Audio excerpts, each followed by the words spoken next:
The effect of the gospel is salvation. The extent of it is the worldwide, everyone, and the condition is faith in Christ. Now we are told that therein is not the righteousness of God, because that would be His attribute, and God's not sharing His attribute with anyone. The righteousness, it is a righteousness, and it's from God. And it's from God because of the fact that it's not man's righteousness. God has already said that He'll not accept the righteousness of man, for the righteousness of man's filthy rags in His sight, according to Isaiah. And this is the imputed righteousness of Christ, which places a lost sinner in Christ. And God sees him in Christ. And he is absolutely accepted because of what Christ has done for him. The only method of securing this righteousness is by faith. It's a by faith righteousness. You can't work for it. You can't make a deposit for it. You can't buy it. You can't do anything except it by faith.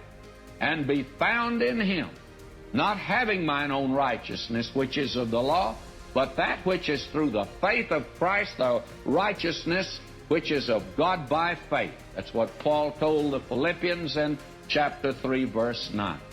Now, this is very important to see. It's a righteousness from God that's revealed now.